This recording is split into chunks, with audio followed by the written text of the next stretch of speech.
Fala galera do YouTube do Futebolês, beleza? A gente está de volta com mais um Top Mais aqui no nosso YouTube, a gente sempre trazendo listas curiosas, listas aleatórias, enfim, coisas para discutir, porque vocês dão opinião, e uma dessas, essa de hoje principalmente, surgiu de um comentário feito nas redes sociais, aqui no YouTube, no último vídeo, naquele vídeo sobre os jogadores nordestinos, a segunda parte dos vídeos, do vídeo de jogadores nordestinos que atuaram em outras seleções, né, os nordestinos repatriados.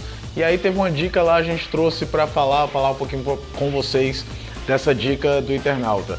Antes disso, eu queria agradecer a todo mundo que está inscrito no canal, já somos mais de 115 mil fãs aqui no Futebolês. A gente faz o Futebolês por você, para você, agradeço sempre essa participação e peço para você que não está inscrito, vai lá, curte aí o vídeo, compartilha com os amigos, manda também para os inimigos se quiser. Se você não gostar do vídeo, quiser irritar alguém, você vai lá, manda a gente, mas o importante mesmo é se inscrever, deixar seu joinha aí e mandar para todo mundo para a gente trocar uma ideia bacana sobre futebol nordestino, sobre futebol cearense, enfim, sobre futebol em geral. Então, roda a vinheta que a gente já tem mais um Top Mais do Futebolês.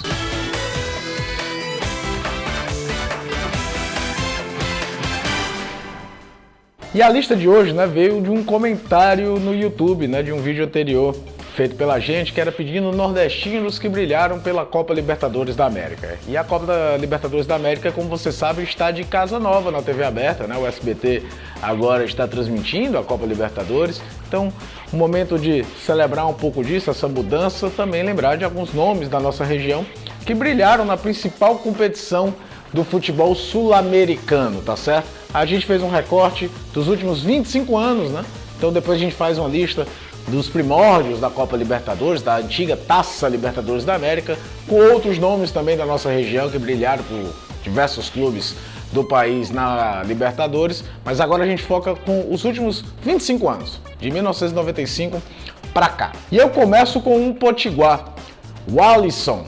O Alisson foi artilheiro de Copa Libertadores da América, né? Foi artilheiro da Libertadores em 2011 pelo Cruzeiro, o potiguar, o Alisson, com 7 gols, e ainda acumulou 2 outras passagens, aí já sem tanto sucesso, uma pelo São Paulo, outra pelo Botafogo, disputando a Copa Libertadores. Mas aquela de 2011 pelo Cruzeiro coloca o Alisson na história da competição, afinal não é todo mundo que pode bater no peito e dizer que foi artilheiro da Copa Libertadores. A gente vai falar agora de um alagoano que já esteve em outras listas por aqui, aquela, por exemplo, dos jogadores mais folclóricos do futebol nordestino, né? Estou falando de Aloysio Chulapa. Aloysio Chulapa disputou a Copa Libertadores algumas vezes na carreira, foi vice-campeão em 1995 pelo Atlético Paranaense, marcando até gol no primeiro jogo da final contra o São Paulo, aquela final que foi no Beira-Rio.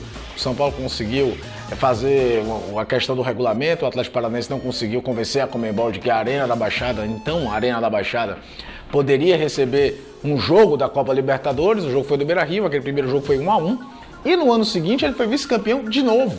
Ele é vice-campeão já pelo São Paulo, uma final que ele perde para o Inter de Porto Alegre, mas ele foi um dos artilheiros da Copa Libertadores de 2006, o Aloysio Chulapa. Então a gente não pode deixar de registrar o homem do Danone aqui nessa lista dos nordestinos que nos últimos 25 anos fizeram sucesso na Copa Libertadores. Pronto, agora a gente vai começar a falar de quem levantou a taça também, tá bom? Vou falar de um pernambucano que tem muita história no futebol cearense, por sinal. Tô falando do Nasa volante, bicampeão cearense pelo Ferroviário em 94 e 95. Para quem não sabe, o Ferroviário não ganha o campeonato estadual desde 95, quando o Nasa fazia parte desse elenco do Ferroviário. Ele foi para o Madureira, no Madureira fez sucesso e desembarcou em São Januário, desembarcou no Vasco, que tem uma história muito bonita com o time da Cruz de Malta. Foi 2 vezes campeão brasileiro, em 97 e em 2000, naquela Copa Jovelange, era também do elenco vascaíno campeão da Copa Mercosul e era titular absoluto do time do técnico Antônio Lopes, né? Talvez um dos principais carregadores de piano daquele time do Vasco, campeão da Copa Libertadores de 1998, ano do centenário do Vasco da Gama, e o Nasa faz parte disso como um jogador, aqueles coadjuvantes fundamentais para a conquista da Copa Libertadores por conta do Vasco. Então fica o registro do Nasa, jogador que no início da carreira jogou até muito de lateral direito, mas depois se tornou, acho que um símbolo daquele volante que existia nos anos 90, cão de guarda. Às vezes faltava qualidade técnica, mas sobrava disposição, sobrava poder de marcação. Então o Nasa está aqui na lista. Mais um campeão da Libertadores de 98, pelo Vasco da Gama. Só que esse, meu amigo, esse virou até música. Escuta aí um pouquinho.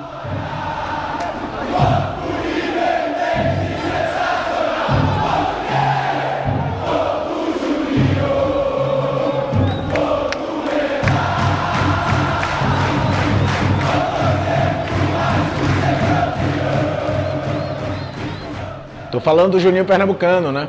Juninho Pernambucano, campeão da Taça Libertadores pelo Vasco em 1998. E esse gol que a torcida vascaína grita até hoje, né? Canta até hoje nos jogos do Vasco, né? O gol do Juninho, monumental. É o jogo da semifinal entre Vasco e River Plate. River Plate, time espetacular ali naquela reta final dos anos 90. E o Juninho marca um gol de falta no jogo do Monumental de Núñez e classifica o Vasco da Gama para a final, que seria contra o Barcelona de Guayaquil. O Vasco ganhou os 2 jogos, mas a final, vamos falar assim, memorável daquele jogo, daquela Libertadores, foi de fato o jogo dos 2 times de camisa com faixa na diagonal, né, que tem muita história, e o gol do Juninho Pernambucano, que é um super ídolo do Vasco da Gama. Depois ele volta para o Vasco, é fundamental naquele time do Vasco, que faz uma boa campanha em 2012, perde para o Corinthians, né? Todo mundo lembra, o gol perdido pelo Diego Souza, mas já veterano, ele de novo faz uma boa Libertadores jogando pelo Vasco. Juninho Pernambucano não podia ficar fora dessa lista. Agora a gente vai citar 2 nomes, curiosamente 2 cearenses, curiosamente 2 campeões pela dupla Grenal. Eu vou começar primeiro com Yarley. Yarley, cria do Ferroviário, mas ídolo mesmo do Ceará. E a história do Yarley na Libertadores, né? Acho que a história da carreira do Yarley se atrela a Libertadores como poucos jogadores no futebol brasileiro. O Yarley vinha de bons anos no Ceará e vai para o Paysandu em 2003. E no ano histórico do time paraense, né? O Paysandu tinha ganho uma antiga Copa dos Campeões e que garantiu vaga na Libertadores do ano seguinte. E aí o Yarley jogando no Paysandu, no time muito bom do Paysandu, treinado pelo Dario Pereira, tinha Lecheva, tinha Robigol, tinha Velber. O Paysandu faz uma campanha espetacular na primeira fase. Eu lembro que goleou o Cerro Porteño no jogo no Paraguai, um negócio assim avassalador a campanha do Papão, e passa de fase, vai pro mata-mata. No mata-mata ele pega quem? O Papão pega o maior papão de time brasileiro em Copa Libertadores, né? Eu tô falando do Boca Juniors. E aí o mundo conspira a favor do Yarley. O Paysandu faz um grande jogo dentro da Bomboneira, o Yarley faz um golaço contra o Boca Juniors e entra para a história da competição como uma das maiores zebras.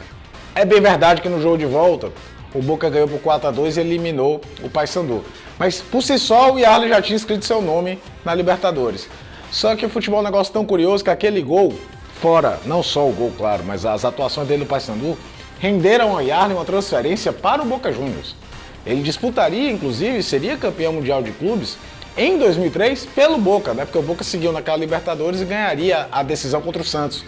E o Yarley ganha o Mundial contra o Milan no final de 2003 e disputa a Libertadores de 2004 pelo Boca Juniors. Boca Juniors perde para o Once Caldas, aquela Libertadores. Só que a história de Libertadores com o Yarley, né, não acaba aí. O Yarley volta para o futebol brasileiro em 2005, né? Ele jogou no Boca, depois jogou no Dourados do México, vem jogar no Internacional de Porto Alegre, e aí em 2005 é vice-campeão brasileiro, e aí em 2006 é titular do time que ganha a primeira Libertadores do Colorado. Todo mundo lembra daquele trio ofensivo, né? Rafael Sobis, Fernandão e Yarley, fazendo história com o time colorado, primeira conquista de Libertadores no Inter. Então o Yarley fica na lista. É bom lembrar também que o Yarley ainda jogaria uma pré-Libertadores pelo Corinthians anos depois, mas já sem tanta relevância assim. Mas só o feito no Paysandu, a belíssima campanha da primeira fase e depois o gol na Bomboneira. E a presença fundamental no título do Internacional coloca o Yarley na nossa lista. E a gente termina a lista com aquele que foi artilheiro e campeão, né? Eu tô falando do Jardel. Em 1995, o Jardel chega no Grêmio, tira uma passagem com títulos, fez até gol de título carioca pelo Vasco, mas nunca foi um ídolo vascaíno. Jardel desembarca em Porto Alegre para jogar no Grêmio, encaixa no time do técnico Luiz Felipe Scolari e faz logo 12 gols na Copa Libertadores de 1995, sendo artilheiro e fundamental para o Grêmio conseguir o seu segundo título de Copa Libertadores. Naquele time tinha Paulo Nunes, Carlos Miguel, Arilson, Emerson, Edinho, Luiz Carlos Goiano, Rodrigo Gol, Batista na zaga, Roger na esquerda, assim, na bola, mais. A grande estrela da companhia era o Jardel, essa é que é a grande verdade, 12 gols na Libertadores não é nada fácil. Jardel ainda continuaria no Grêmio até a temporada seguinte, marcando seus gols, sendo importante para o time tricolor, só que o Grêmio perde nas semifinais para o América de Cali. O América de Cali depois iria à final contra o River, perderia o título, mas ali, quando perde para o América de Cali, a trajetória do Jardel no Grêmio termina. O Jardel alça voos para o futebol português para escrever uma história toda especial que a gente já falou aqui no Top Mais também, você pode procurar nos vídeos aqui, sobre os nordestinos de maior sucesso dentro do futebol do velho continente. Pois a gente termina mais um Top Mais aqui do Futebolês. Gostou? Tem uma crítica? Quer sugerir mais nomes? Quer sugerir de 95 para trás? O espaço de comentários é todo seu. A gente tá sempre de olho, sempre esperando. Esse vídeo mesmo, eu repito, só surgiu a ideia por conta de um comentário de vocês. Forte abraço a todos, eu quero pedir de novo que você compartilhe, manda para os amigos. Se você não for inscrito, se inscreve também, fala do Futebolês pra galera, espalha para todo mundo, porque aqui você encontra um material todo especial produzido para você sobre o futebol nordestino. Um abraço e até a próxima aqui no Futebolês.